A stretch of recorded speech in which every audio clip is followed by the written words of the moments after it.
오늘은 가정폭력이 자녀에게 미치는 영향에 대해 설명드리려고 합니다. 가정은 가장 안전한 공간이 되어야 합니다, 아이들에게.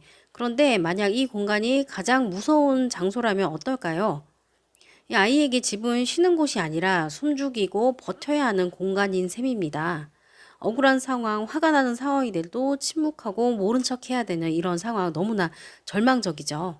그런 상황이 반복이 되면 아이들의 내면 세계, 정신 세계는 조용히 무너집니다.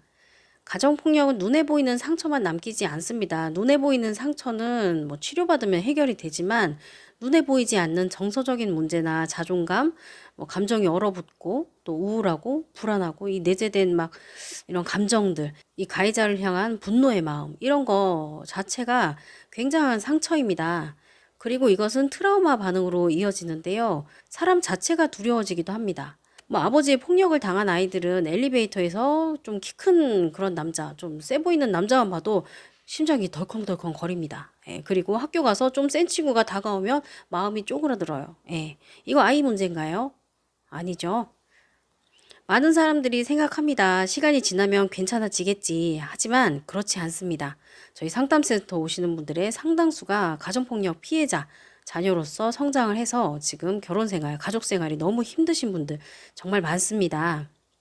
즉, 가정폭력은 단순한 과거의 일이 아니라 현재의 삶과 현재의 성격, 현재의 내 가족관계, 내 부부관계까지 상처를 전염시키는 심각한 문제입니다. 상담을 하면서 만났던 한 청년의 이야기입니다. 그는 결혼을 앞두고도 상대방 앞에서 고개를 들지 못했어요. 너무 사람이 무섭고 자존감이 낮았기 때문이죠. 그의 성장기는 어떠했을까요? 어린 날 아버지의 가정폭력, 그리고 낮은 자존감으로 학교를 갔더니 동급생들의 학교폭력, 그리고 군대에 갔더니 선임들의 폭력, 그리고 낮은 자존감, 사회적 기술이 부족하겠죠. 나는 안 돼. 나는 사회적으로 너무 벌레 같은 존재야. 이런 생각을 하니까 사회에 나가서 불안하니까 집 밖을 나가지 못하는 청년이 되었습니다. 마치 정해진 길을 가듯 이런 불행이 반복되는 것이죠. 이 남자는 가정폭력의 피해자였지만 시간이 갈수록 그 분노와 미움을 던질 곳을 찾지 못해서 결국 자신을 미워하는 데 사용한 거예요. 그래서 나는 왜 이렇게 못났을까? 나는 왜 이렇게 살고 있지?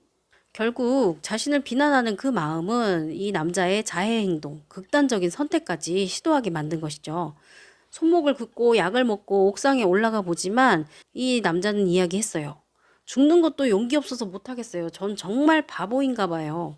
네, 정말 안타깝죠. 질문 하나 드리겠습니다. 이 청년의 인생을 이렇게 만든 첫 시작은 어디였을까요? 이 청년이 나약해서 잘못해서였을까요? 아니죠. 예, 아버지의 폭력이 그 시작점이었다는 것이죠. 폭력 속에서 자란 아이들은 자신이 처한 상황이 얼마나 고통인지 모르고 자랍니다. 아동학대를 당하며 자란 아이들도 20살이 될 때까지 모른다고 하죠. 다른 집 아이들이 전혀 안 맞고 자란다는 사실을요. 아이가 결국엔 돌아가야 되는 게 가정이기 때문에 이것을 정상으로 믿고 자란다는 거죠. 즉, 가정폭력을 행사할 수도 있다. 부모는 때릴 수 있는 존재야. 나는 문제가 있는 아이야. 원래 세상은 무서운 곳이고 믿을 만한 사람은 없어. 라고 이렇게 생각을 하고 성장하는 것이죠.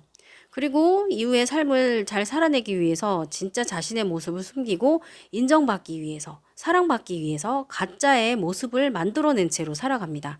그래서 대인관계를 할 때 위축되고 굉장히 순종적인 모습을 보이거나 관계를 두려워하는 그런 어른이 되는 거죠. 혹은 아버지처럼 약자나 가족을 괴롭히는 폭군으로 살아가는 경우 정말 많습니다. 예. 이 가정폭력이 진짜 무서운 이유는 폭력 그 자체가 아니라 그것이 조용히 반복되고 대물림된다는 사실이죠. 밖에선 드러나지 않죠. 안에서는 맞는 게 당연하다고 여겨집니다. 그래서 그 상처는 자녀를 통해서 그리고 자녀가 낳는 자녀 또 손자 이렇게 이어져서 다음 세대로 자꾸 대물림된다는 것입니다. 하지만 이런 대물림 막을 수 있습니다. 내가 받은 상처는 내 책임이 아니라는 것을 확실하게 인정해야 돼요. 그리고 그 상처를 계속 이어갈지 말지 선택하는 기로에 본인이 서 있다는 것을 아셔야 합니다. 그래서 so what? 이제 어떻게 할까? 예. 회복에 몇 가지 팁을 좀 드리면요. 첫 번째는 이건 정말 잘못된 고통스러운 경험이었고 나는 그 트라우마로부터 잘 생존해 나온 생존자다라고 자기 자신을 인정해 주어야 합니다. 그리고 두 번째는 억눌린 감정, 부정적인 감정 이런 거를 자꾸 누르면 이제 그것이 자기 자신을 그리고 관계를 해치기 때문에 이 억눌린 감정을 안전하게 건강하게 표현하는 방법을 배우셔야 합니다. 그리고 세 번째는 전문가의 도움을 적극적으로 구하셔야 됩니다. 예, 그래서 건강한 관계를 새롭게 경험할 수 있다는 그런 자신을 좀 얻어가시길 바라고, 혹시 이 영상을 보면서 내 이야기 같다라고 느끼셨다면 자력으로 해결하기 쉽지 않은 문제일 것입니다. 이 폭력의 트라우마는 가벼운 문제가 아닙니다. 그렇기 때문에 빨리 심리 치료 받고 또 관계 기술, 사회 적응 기술 훈련 이런 것도 잘 받으시고 하셔서 사회로 나가셔야 우리 부모의 폭력의 대물림을 끊을 수 있다는 거 기억해 주시기 바랍니다.